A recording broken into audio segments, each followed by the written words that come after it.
The Blazer loosen up the tie. Step inside the booth. Mr. Money's alive. You're listening to the Talk of Chicago, 1690 WVON. I'm Curtis R. Monday, and this is the Urban Business Roundtable. Call me at 312-374-8130. That's 312-374-8130. Saying what's up to everybody. Follow me on Facebook Live right now.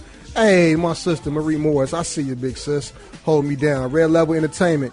From here to Phoenix, was it Tucson? Or is it Scottsdale? I forget. I know it's in Arizona, brother, but I know you're doing your thing. Brian Thompson, I appreciate you.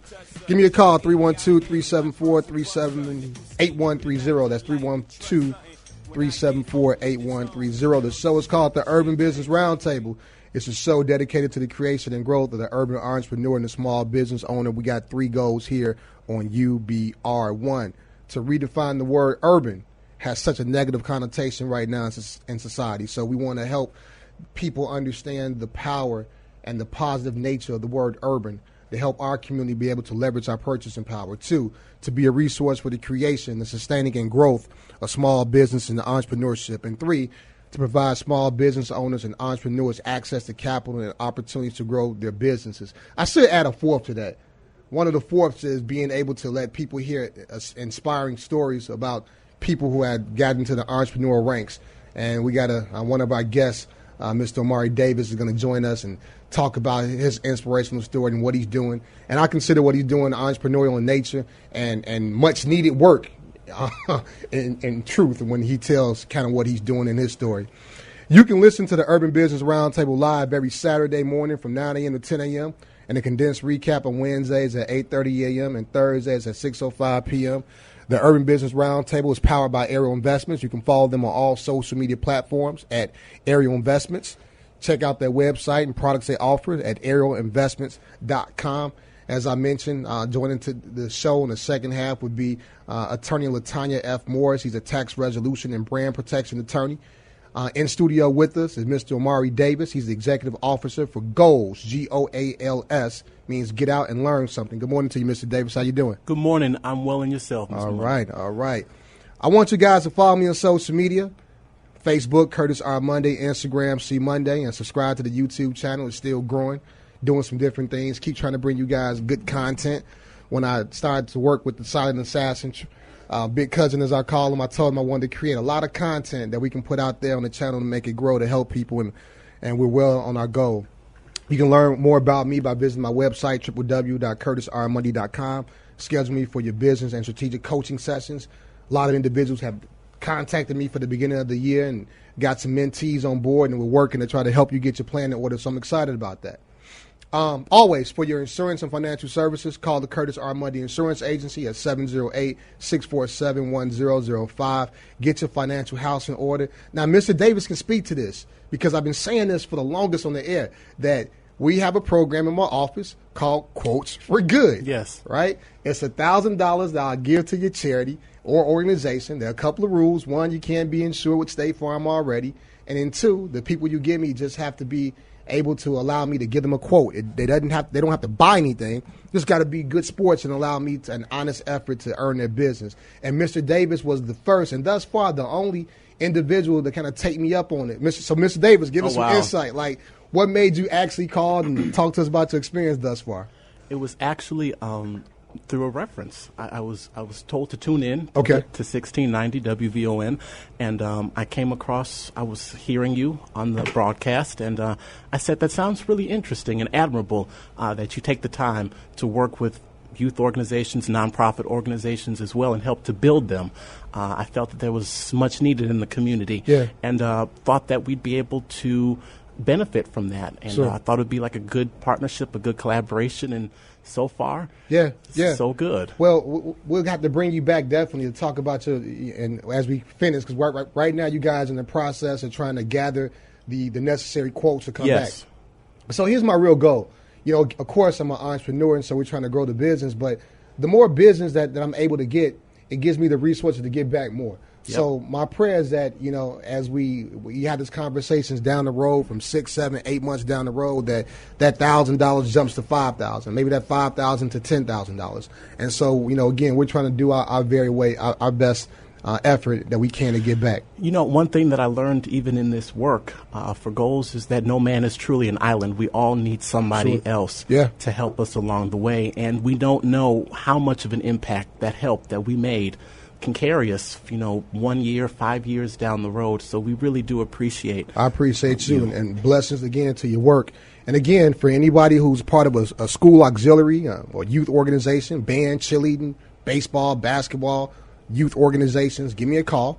We have a program, $1,000 donation to you with the Quotes for Good, 708-647-1005. I had a heartbreaking meeting with a potential, a policyholder client this particular weekend. This week. So, senior citizen, 86 years old, it kind of, up there in age and kind of, losing a little bit of her cognitive ability. And it let her life insurance kind of lapse out, and didn't quite know what she had and wanted to get things back in place. And so she called me out, and we met at the kitchen table, dining room table, and we're talking about what was going on. And I'm looking at the policies, and she has a daughter, she has 2 grandsons, and a great-grandson. And she pulled out policies from some company, and this is what she had. This is an example of what she had. She had one. Let me back up. Her grandsons are 51 years old, and her daughter is 70 in her 70s. She had her pretty young. The great-grandson is 20. On both of the grandsons, she had $500 life insurance policies, right? She had one policy since 1975. She was paying $1.08 a month for a $500 life insurance policy. If you did the math, year to date, she's paid $583.20 in premiums to the policy for a $500 policy that she's had since 1975. On her policy, she had a $3,000 policy that she's paid since 1986, so for 34 years. She's been paying $18.18 a month for the last 34 years for a $3,000 policy, which means that she's paid $7,417 in premium for this life insurance policy. Here's the other thing that wigged me out. The company that she was with, they still come to her house and pick up her premiums. Wow. I thought that went away like in the civil rights era. I talk like historically about that. I've never actually seen it. Yeah. But she actually has a person who comes to her home and picks up the premium every 2 weeks. And so I thought that this was a scam. Because she said she'd be giving this woman her premium of $18.18 every 2 weeks. Every 2 weeks or so. And I said, call her. You got a number, call her. And she called the woman. The woman picked up. And true story, she does come once a month to get now it's a whack policy. It's terrible. It's terrible in this respect that when you look at the math. Yeah. This particular woman, she had another policy with this company, and I won't even mention them, that she's enforced. She had enforced, but these two policies lapsed out. It's terrible. So here's what it is. Sonia said that's old school. My friend is doing the same thing since he was 20. Now she is 50. Stop it. Stop doing that. Listen, if you're listening to me right now, stop doing that. If you have a grandmother, a grandfather, a great-grand, a great-aunt, a great-uncle, pull them policies and stop doing that. That does not make any sense to have a $3,000 policy that you paid $7,417. Literally, in that sense, you could have saved the money yourself for what they're going to pay out. That's not the norm with life insurance. Typically, you can't really do that. But nevertheless, don't do that. Can't do it. Don't do it. Broke my heart. And so now as we try to get her financial house in order, she's 86, so she's too old to get coverage, not through conventional companies. So we have to look elsewhere to try to get her something. We're getting coverage for the 50-year-old grandsons, but it don't cost $1.08. They 50. You know what I mean? They 50 years old. So she was like, why does it cost so much? Because they're 50. So God bless you, but don't do that. Well, let's go around the horn. Wait, before I do that, I got to thank God. Thank God. I got to thank God. Thank God. Thank you. Thank you. God drops little nuggets in my spirit each week, and I try to share with the listening audience to help you get on the right path. It helps me, so hopefully it helps you. So here's the message I got this week. Drop, but not forgotten. That's the message I got this week. And so what I mean by that is life tends to happen, right? We all have these unexpected curveballs. There are going to be setbacks in life, whether it's an illness, a divorce, death, a lost opportunity. These setbacks are inevitable. But don't mistake these losses. Don't mistake these losses for being lost, right? It's a difference for having these losses, which are temporary, versus being lost, which is something permanent. Don't mistake these losses for being lost. You're not forgotten. Setbacks are only a setup for you to reach your full potential. So by all means, stay encouraged. And I got to imagine, Mr. Davis, in your line of work with what you're doing with at-risk youth and young, and you have to stay encouraged because you're probably seeing a lot of tough situations out there. Yeah, you really do. But you also have to really kind of keep in mind, and I learned this even when I was teaching, we never really know the backgrounds or the home environments that our youth go to. Right. So, they may be flippant, they may want to curse you out, but you really don't know where that's really coming from. So you do have to be encouraged, and you have to encourage them as well while you're going through this. But that's a really deep word because some of us can really get discouraged in the works that we do. And knowing and kind of keeping in mind that passion, what really brought you into this in the first place. Kind of keeping that in your mind really gives you the strength sometimes to keep pushing forward. And even with the youth, we have some challenging youth that we work with, but even throughout the course of sometimes the year, the change that we see in them behaviorally, academically, sometimes even socially, encourages us even more to keep pushing. Now, they may not come out of the program as Phi Beta Kappas, but we've instilled something in them that we hope is able to carry them, years down the road. Absolutely, absolutely. So if we're in school, we can say attendance. So we got Big Cousin, Quiet Assassin, Always Felt, Hardly Ever Heard. Troy, he's in the building. Here. We got Mighty Titus on the ones and twos, but he might have been, there you go. We got Mighty Titus on the ones and twos. Good morning, Titus. Good morning, Curtis. How you doing? Man, I'm good. Wait for the Super Bowl. Man, forget the Super Bowl, man. Like, we ain't watching. The Patriots not in the Super Bowl, man. Look, honestly, I need the 49ers to win this one, right? Because Chance's big brother, Lil Kelvin, is a Patrick Mahomes fanatic. He hates the Patriots because I love the Patriots. And so all he was talking about, Curtis, the Patriots lose every week. Guess what, Curtis? The Patriots lose. I got to listen to this crap all week. And so if Patrick Mahomes and the Chiefs win this Super Bowl, oh, my God, I need to move to Cuba. I got to get out of here. So I need the 49ers were my team as a kid. I like the 49ers, Montana the Rice. So I need them to channel that inner 49er pride and take these boys out for the sake of my sanity. You know what I mean? But I'm glad that you're here today, Mighty Titus. And look at here. Look at here. Sonia Levine has graced our presence. Hey, Sonia Levine. Hello, Curtis R. Monday. That's right. Our producer has showed up to work today. Got a little fit on, got a little curls. Really, Curtis, I'm here all the time. All the time, people. Melody Span Cooper, I'm here all the time. All right, I got you. I ain't gonna snitch. It's good to see you, Sonia Levine. Good to see you. Are you going to even though it's not February yet, but we're around the corner from the All-Star in NBA, right? Right. We're going to be here in Chicago for the first time. Right. It's the first time since what, 88, I believe? Yeah.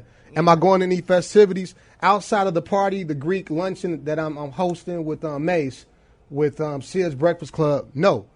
And that's a byproduct of me being old. Like, if the All-Star game was here in Chicago probably 10 years ago, I might have had a hotel room downtown. I might have had parties I was hosting. But now I'm old. I'm trying to get a chance to baby to eat solid food. All he wants is his bottle. He ain't, you try to give him some solid food, he throws it back at me. Like, you know what I mean? I'm old now, so, my mind is willing, but so I just want to go to sleep, right? I just want to go to sleep. So I'm not really going to go out unless Troy needs me to be a second for him on this, holding this, with his camera work, because he got models and stuff. I'll do that with Troy. But other than that, I'm not doing anything. It's gonna be slow motion. Okay. It's gonna be slow motion. Well, let me tell you, if you didn't know, I won some tickets from Chance the Rapper to go to the game, and it's not that I won some tickets. His Christmas holiday party, was at the Science Museum, and he had I don't know if he was a Bulls player, but he had some basketball player come and talk about what's been going on. And no one was really paying attention to this gentleman. So then Chance gets up and say, hey, did you all hear me? You know, the All-Star game. Go. Here. And everybody in this room is going to go for free. Yeah, I read an article about that. So you were there. Yes. And you got tickets. Got me a ticket. Right. A ticket. A ticket. All right. A ticket. So Sonya Levine is giving away her ticket. Call 312. She's giving away out the kindness of her heart. Call the station 312-374-8130. Sonya Levine will meet you in the parking lot of Mariano's in Bronzeville to give you the ticket. Thank you, Sonya Levine. We love you. God bless you. Let's get right into proceedings. Our first guest. Well, let's take a break. And when we come back on the other side, we'll get into the conversation with our guest. You'll listen to the Urban Business Roundtable with Curtis R.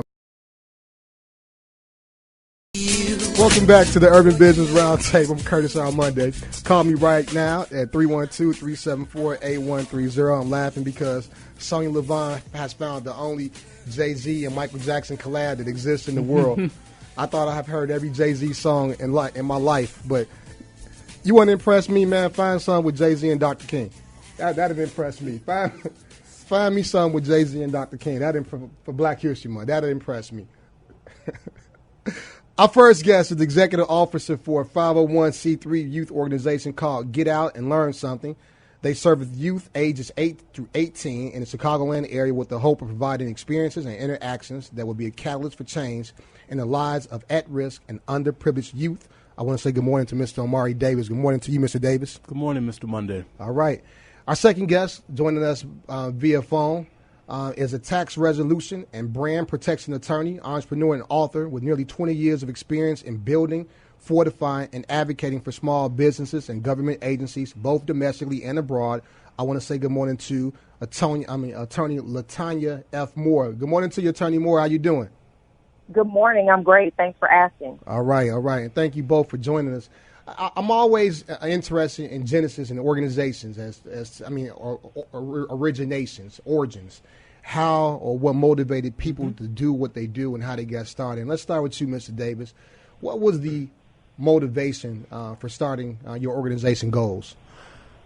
My motivation really kind of stems from me really kind of going into education in the education field in the first place. I grew up in Naperville, Illinois, and I didn't have my first African-American teacher until I was a sophomore in college.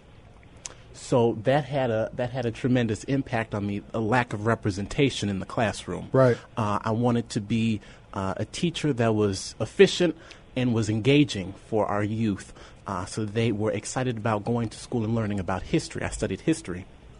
And during the summertime, I found myself working at a summer program, and unlike teaching, I found myself excited, getting up, getting ready to work with some of these youth.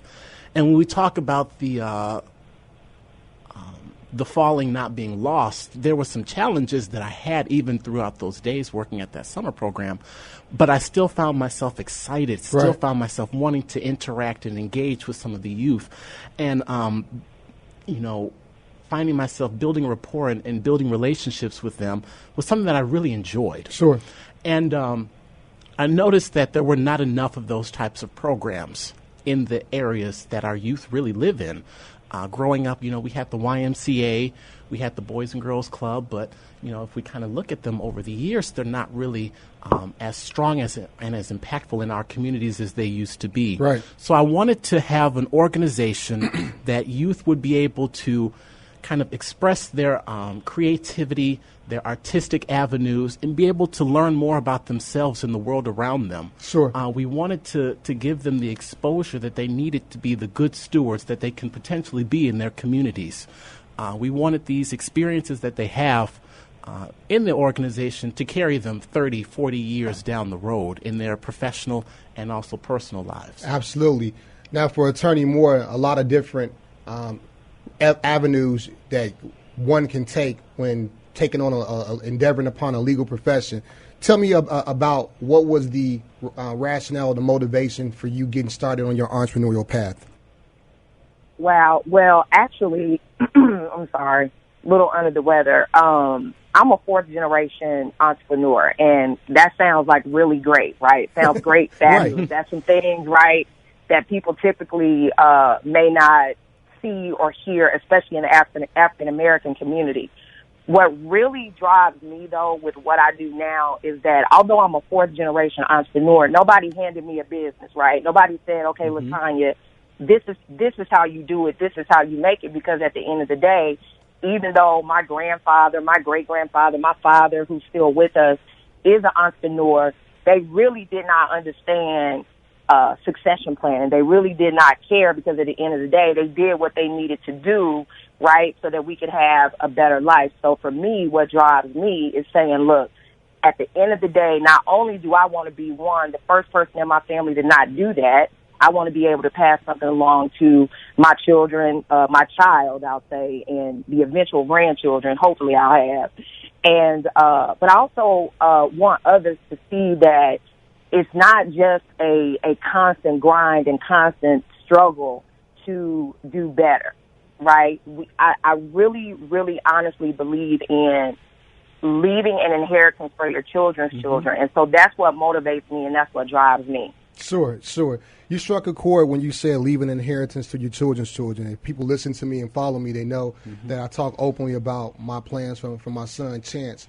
And I don't quite know, my mom and my dad did the very best that they knew to do and they could do in respect to raising me and putting me on the right path.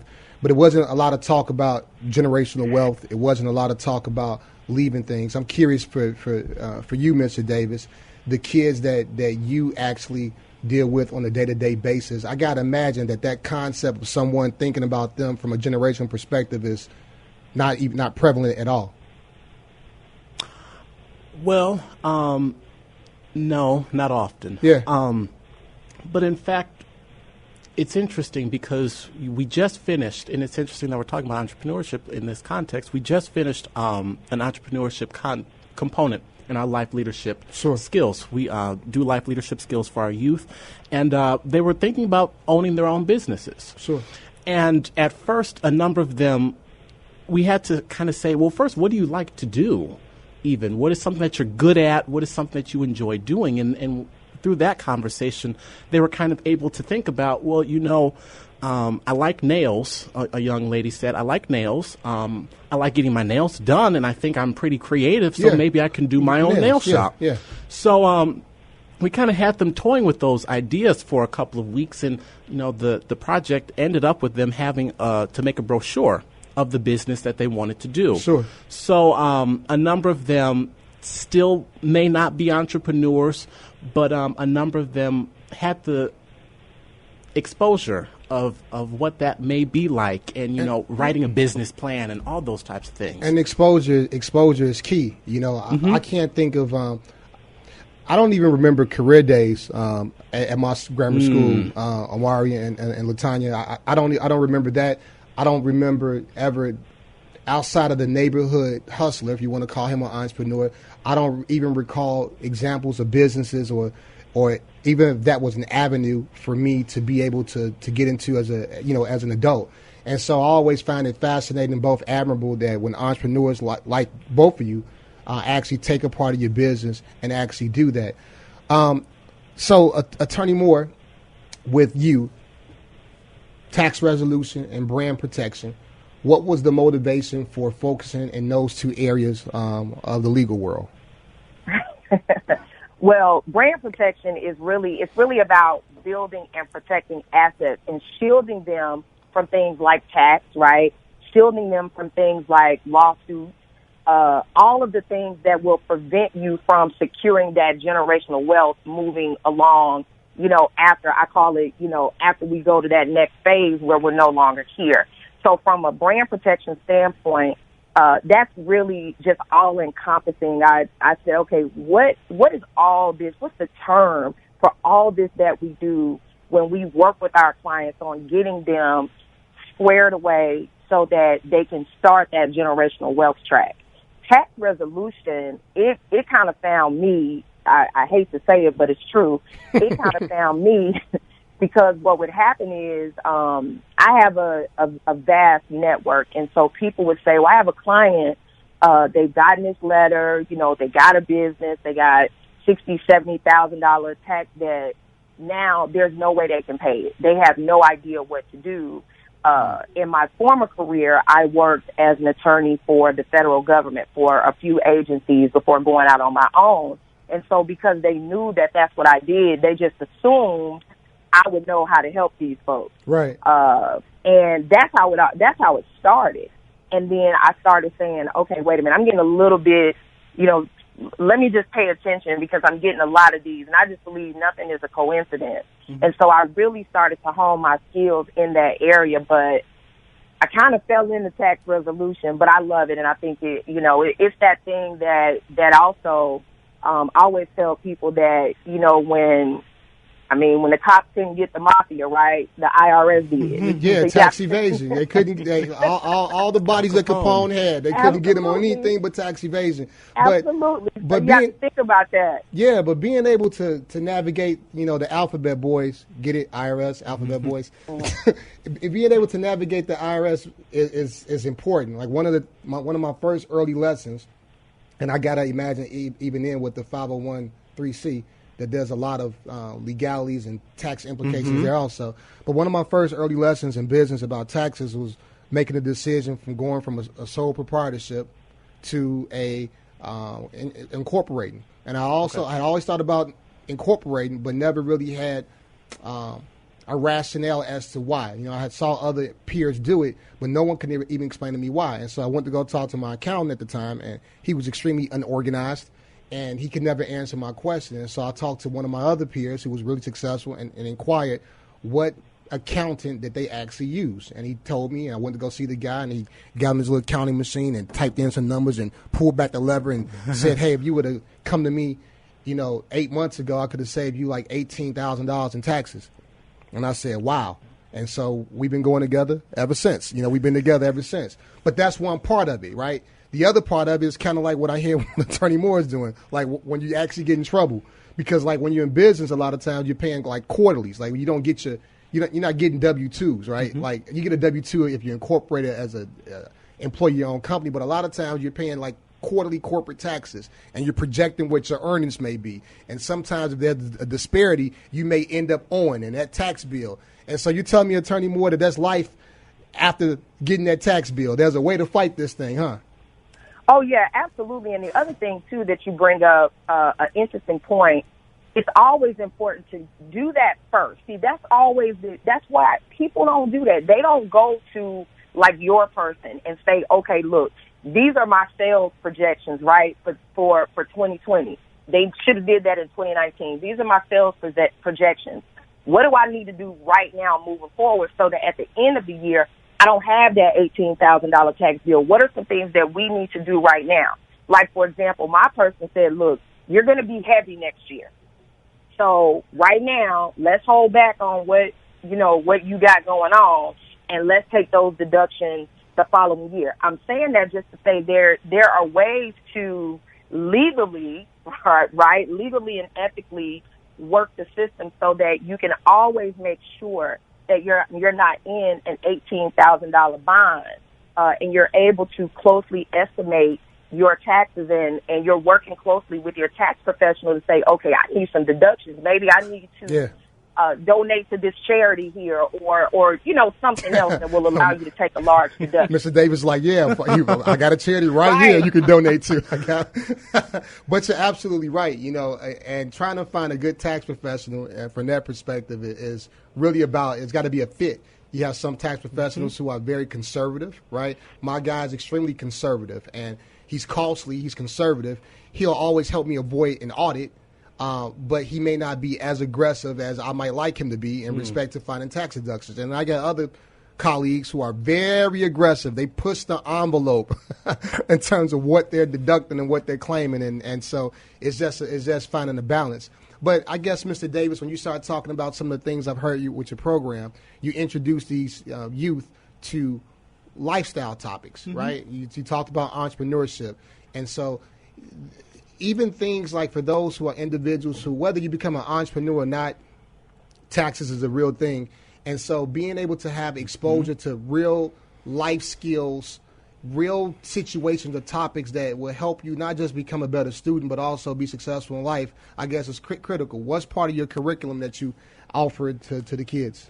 It's really kind of what I've been taught and instilled. And I try to pay that back. You know, when I was in high school, we had consumer economics. Sure. We talked about, at that time, balancing a checkbook even that late in the game, and talking about renting versus owning, and a number of financial literacy skills that were necessary for me. And when we took a look at life leadership skills, we kind of said, what are the things that our youth really need to be successful in life? What are the hard skills and soft skills that are necessary for them? Financial literacy was at really the forefront because we learned that there's a lot of ignorance. Sure. And that's not a bad thing. It just means you don't know. Yeah. And a number of our people didn't really know the information and didn't really know the avenues where they were able to get that information. Right. So we wanted to start with the youth because we figured out, before we continue on any generational circles or anything like that, get these youth the information that they need so that they can potentially not, if they're not an entrepreneur, at least have the money in the bank, have enough mutual fund money so that if you wanted to, you can start your own business if you wanted to. Absolutely. Now, name of the organization is GOALS, GOALS. It stands for Get Out and Learn Something. Yes. Hopefully, as you continue to pour into that, it becomes a larger brand. People know about that when they hear goals, et cetera. It becomes a larger brand. One of my goals in business is to make the Curtis R. Monday brand better. Attorney Moore, you help people protect the brand. What does it mean when a person says they have a brand, and what avenues or tools do you use to help people protect their brand? Outside of taxes, the most neglected part is always the intellectual property. So your copyrights, your trademarks, those are going to be the areas that I would say that we focus on. Now, on the inside of the business, we do look at things like infrastructure, right? Do you have the infrastructure in place right now that's going to serve as the foundation to get you to that vision that you set for your business, right? If you don't have a vision, you have no clue like where you're going. So, right. Of course, oftentimes we have to start there with people, right? I have had people refer to me, and the first thing I say, well, what's the mission and vision of your business? And they're like, what? Right? And they've been operating 5 years. Right. And which is probably why they ended up coming to me. And so those are the things. So failure to have a clear mission and vision, failure to properly protect their intellectual property, failure to properly research. Some people come up with these great ideas, and because it's a great idea, they never stop to think, well, I wonder if anyone else has come up with this or something similar. Yeah.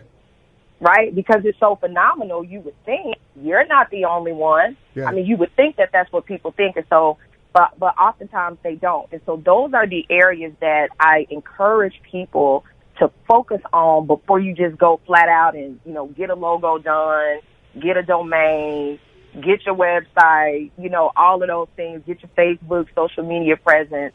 I would really encourage people to look at that. And oftentimes people shy away, especially from the intellectual property, because of the cost. Yeah. These are things that they don't understand. They're willing to accept the risk, right? Because they're saying, well, I don't have $5,000 for this, or whatever the cost may be, depending on what it is that they're doing. But they're willing to take the risk that someone would steal their idea, take all their profits, because if they trademark first, they can come back and say, well, yeah, you were doing it, but you didn't say that you were trying to protect this information. So now guess what? A person that comes in behind you, they can turn around and say, yeah, I saw you out there, but I didn't get any indication that you were trying to trademark this. Take all your blood, sweat, and tears, and take all your work. Absolutely. it. Yeah, yeah. And take your domain, take all your work, take all of your social capital. Yeah. Because you've built a reputation. So people, they don't really think about the impact of it. So when we look at it from those terms, right, $2,000 for a trademark really don't sound bad. And I have the same thing when it comes to insurance, guys. When I talk to individuals about insurance, sometimes with certain kind of policies, an individual or a client may give me some pushback regarding the cost. And then my response to them is this: will you rather pay this cost now or pay the exponentially higher cost down the road by not having this protection? And it's the same thing with business. Attorney Moore, you said that people don't have a mission statement or a vision. Sometimes their vision or mission is just to stay in business to make enough money to keep the lights on. But some of those disciplines, creating a business plan, creating a marketing budget, being able to think about what you're doing from a comprehensive perspective, and bringing in professionals to help you look at your business from that point of view in terms of protecting your intellectual property and things of that nature. We just don't think about those things. It's just not in our purview. And it's interesting and good that for you, Mr. Davis, that you can have an opportunity to partner with other professionals, maybe like myself or even Attorney Moore, to introduce these topics to the youth as they start going. Let me ask you a question, Mr. Davis. If you could have, if this was like Burger King, have it your way, if you can get one thing to infuse in your organization that can take it to the next level, what would it be? I would say probably to enhance the travel aspect that we have. Okay. We do have a travel initiative. It's our passion through Passports initiative, and it encourages the youth to study a culture that they're unfamiliar with. And they learn about that culture, and they expose themselves to something that's new to them. And with that, they're able, at the culmination or the end of the program, to actually travel to that particular place that they've studied for. Sure. So now, they start off reading about this place. They may have just only heard about it before, but now they're able to actually immerse themselves into this and go. And we think that that's a phenomenal piece for them to be able to say, I came off from, Madison and Pulaski, and now I find myself at the Parthenon. Yeah. To be able to instill those types of experiences into those youth, I think would help catapult us a little bit more. Absolutely. We're going to give you an opportunity to give your information out so people can support that. I think that's phenomenal. Thank you. Attorney Moore, I know you have you're doing phenomenal work, by the way. I always like to do a little homework on other professionals and from again, I was like, I'm still in this. This is great idea, great. Iron sharpens iron, but you're doing a phenomenal job. I know you probably have a lot of different goals for 2020. What's the one thing that's on your radar for 2020 that you want to encourage our listening audience, primarily professionals, to think about in this year going forward? Wow. Honestly, investing. Yeah. In investing, whatever they're comfortable with. Some people are comfortable with the stock market. Some people are comfortable with real estate. But really thinking about long-term longevity investing, right? Not some get-rich Ponzi scheme that you're gonna make $1 million by the end of the year. Nothing like that. Right. But things that are stable.